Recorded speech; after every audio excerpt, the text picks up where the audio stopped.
తిరిగి BCN news కి స్వాగతం. తిరుమల శ్రీవారిని టీటీడీ మాజీ జేఈఓ శ్రీనివాసరాజు తిరుపతి కలెక్టర్ వెంకటేశ్వర్ సందర్శించుకున్నారు. వీఐపీ విరామ సమయంలో దర్శించుకుని ప్రత్యేక పూజలు చేశారు. అనంతరం స్వామివారి తీర్థ ప్రసాదాలను ఆలయ పూజారులు అందించారు. స్వామివారి కృపతో సుదీర్ఘంగా సేవలందించానని చెప్పారు. అనంతరం తిరుపతి కలెక్టర్ వెంకటేశ్వర్ మాట్లాడుతూ స్వామి కొలువైన జిల్లాలో పనిచేసే అదృష్టం కలగడం ఆనందంగా ఉందని అన్నారు. పేద ప్రజలకు అదేవిధంగా రైతులకు, మహిళలకు, వృద్ధులకు ప్రభుత్వ పథకాలు, అదేవిధంగా ప్రభుత్వం అందించే సంక్షేమ పథకాలు మరియు అభివృద్ధి పథకాలన్నీ అందరికీ సమతులంగా అందజేస్తానని ఈరోజు ఇక్కడి నుంచి మీ అందరి ద్వారా అందరి ప్రజలందరికీ కూడా తెలియజేస్తాను. అదేవిధంగా ప్రజాప్రతినిధులందరితో కూడా సమేతంగా మంచిగా వాళ్ళందరి సమస్యలు కూడా వాళ్ళకి ప్రభుత్వ ఆదేశాల మేరకు కూడా వాళ్ళందరితో కలిసి ఈ జిల్లాని అభివృద్ధి పదంలో నడిపిస్తానని స్వామివారి కృపతో 8 ఏళ్ల పాటు సుదీర్ఘకాలం తిరుమల జాయింట్ ఎగ్జిక్యూటివ్ ఆఫీసర్గా విశేషమైన సేవలు అందించి సరిగ్గా 5 సంవత్సరాల క్రితం ఇదే రోజు స్వామివారి ప్రత్యక్ష సేవల నుంచి నేను నిష్క్రమించడం జరిగింది.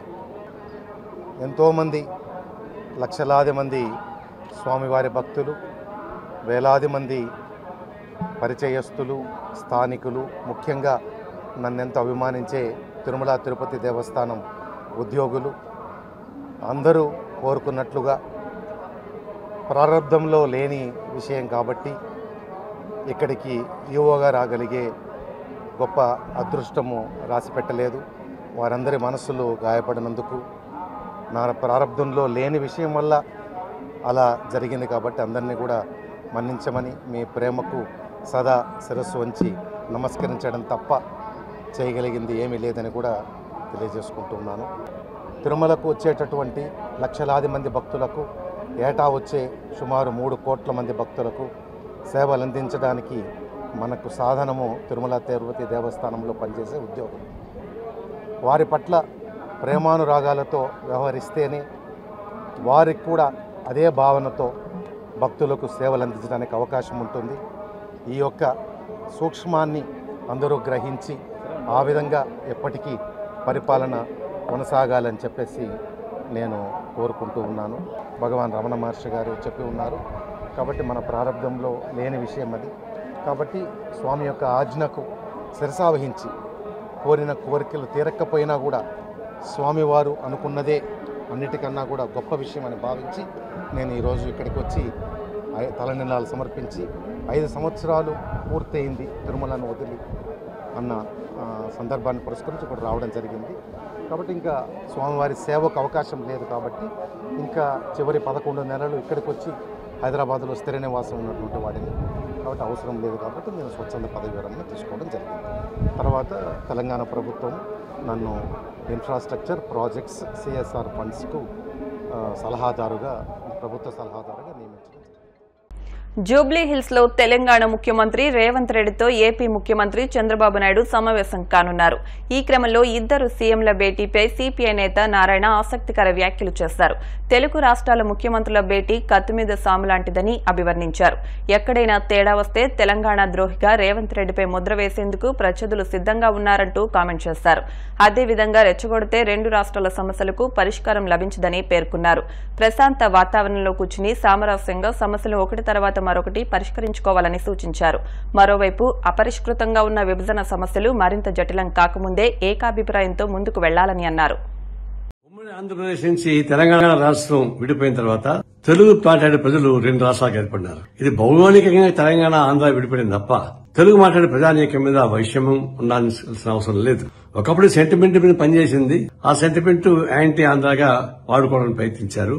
తద్వారా వచ్చినటువంటి ఫలితం రాష్ట్రం విడిపోయినా కూడా అది మొదటి నుంచి రాజకీయంగా అది విడిపోవాలని కోరిక ఒకటి ఉంది. దానిపై వచ్చింది. మరి ఈ సెంటిమెంట్ నే కడకాలం ఉండడానికి వీళ్ళ సెంటిమెంట్ తాత్కాలికంగా ఉంటుంది, అంతేగాని జీవితాంతం తెలంగాణ ఉండదు. ఇప్పుడు తెలంగాణ సెంటిమెంట్ కేసీఆర్ ఇచ్చినా కూడా ఆ సెంటిమెంట్ పనిచేయలేదు కదా. సెకండ్ ఆయన వెళ్ళలేకపోయాడు. జగన్మోహన్ రెడ్డి కూడా వాళ్ళ నాన్న సెంటిమెంట్ వచ్చినా ఆయన నెక్స్ట్ ఆయన వెళ్ళలేకపోయాడు కదా. అలా సెంటిమెంట్స్ తాత్కాలికం తప్ప అది శాశ్వత రాజకీయ పరిష్కారం కాదు. ఇప్పుడు ఫస్ట్ టైం 2 రాష్ట్రాల ముఖ్యమంత్రి చంద్రబాబు నాయుడు గారు ఆంధ్రప్రదేశ్ నుంచి, రేవంత్ రెడ్డి గారు తెలంగాణ నుంచి ఇద్దరు రేపు కలబోతున్నారు. ఇది ఒక శుభదినం. 2 రాష్ట్రాల్లో ఉన్న ముఖ్యమంత్రులు చూడాల్సింది ఏంటంటే తెలుగు మాట్లాడే ప్రజానీకానికి క్షేమం కోరాలి, వైక్షేమం ఉండాల్సిన అవసరం లేదు. ఎవరికి రావాల్సిన వాళ్ళు న్యాయబద్ధమైనటువంటి డిమాండ్ సాధించుకోవాల్సిందే. కేంద్ర ప్రభుత్వం ఈ 2 రాష్ట్రాలు వాళ్ళ కలిసి గట్టిగా ఆందోళన తప్ప ఈ విభజన చట్టాలు ఉన్నటువంటివి అమలు కావు.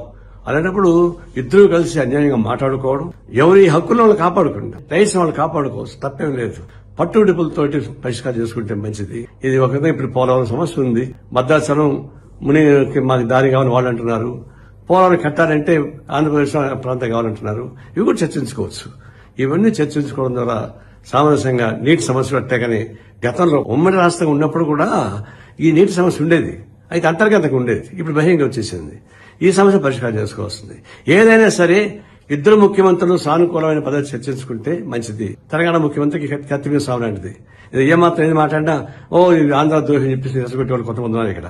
దానికి భయపడాల్సిన పనిలే. రెచ్చగొడితే నా సమస్య పరిష్కారం కాదు. దానికి భయపడకుండా తెలంగాణ ముఖ్యమంత్రి కూడా ధైర్యంతో, అదేవిధంగా ఆంధ్ర రాష్ట్ర ముఖ్యమంత్రి కూడా పట్టుబడులతోటి పనిచేసుకుంటే పరిష్కారం అవుతుంది. కొంతమంది ఏదైనా సరే పరిష్కరించినప్పుడు కొంతమంది సెంటిమెంట్స్ రెచ్చగొట్టేవాళ్ళు ఉంటారు, కొంతమంది చెడగొట్టేవాళ్ళు ఉంటారు. అవన్నీ మనం పట్టించుకోవాల్సిన అవసరం లేదు. ఉభయ రాష్ట్రాలకు తెలుగు ప్రజలకు ఉపయోగపడాలి. కేంద్ర ప్రభుత్వం నుంచి విభజన చట్టాలను హామీలను అమలు చేసుకోవాలి. దీనికోసం ఫైట్ చేయమని చూసి నేను కోరుతాను. భీమడోలు ప్రాంతీయ పశు వైద్యశాలలో శనివారం జూనోసిస్ డే పురస్కరించుకుని సునకాలకు ఉచిత ర్యాబీస్ వ్యాక్సినేషన్ కార్యక్రమం నిర్వహించనున్నట్లు పశు సంవర్ధక శాఖ భీమడోలు ఏడీ డాక్టర్ ఇక్కుత్తి సాయి రమేష్ పిలుపునిచ్చారు.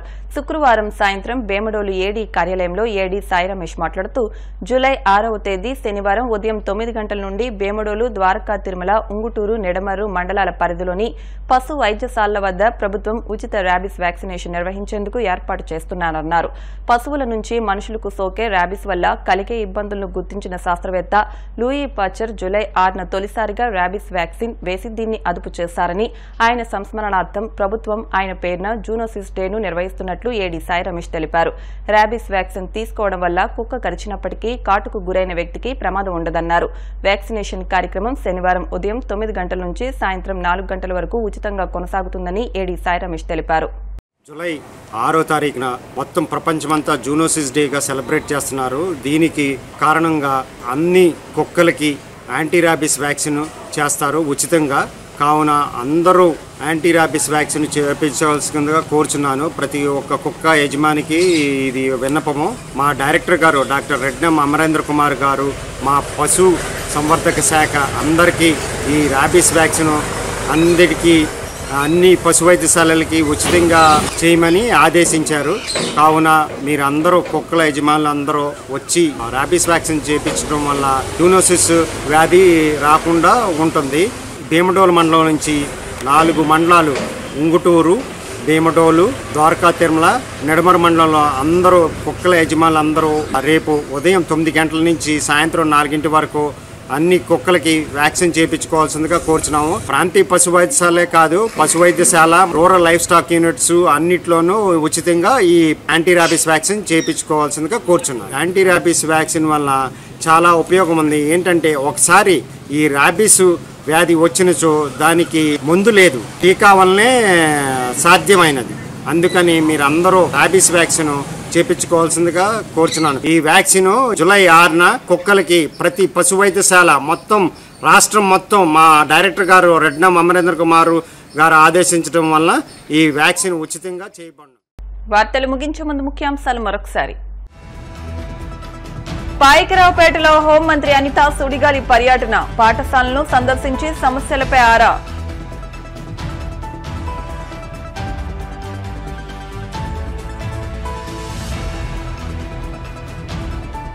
మాజీ సీఎం జగన్మోహన్ రెడ్డిని కలిసిన ముద్రగడ పద్మనాభం, మాజీ ఎమ్మెల్యే కాసు మహేష్ రెడ్డి, పలు అంశాలపై సుదీర్ఘ చర్చలు.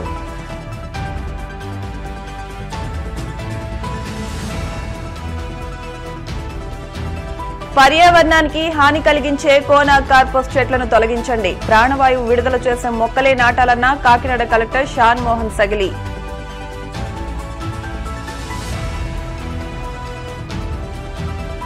తెలుగు రాష్ట్రాల ముఖ్యమంత్రుల భేటీపై సిపిఐ నేత నారాయణ కీలక వ్యాఖ్యలు, ఇరు రాష్ట్రాలకు మంచి జరిగేలా చర్చలు జరగాలంటూ ఆకాంక్ష. ఈ వార్తలు ఇంతటితో సమాప్తం. మరిన్ని వార్తల కోసం BCN digital YouTube channel, Facebook page ని ఫాలో అవ్వండి. అప్డేట్ వార్తల కోసం ప్లీజ్ సబ్స్క్రైబ్.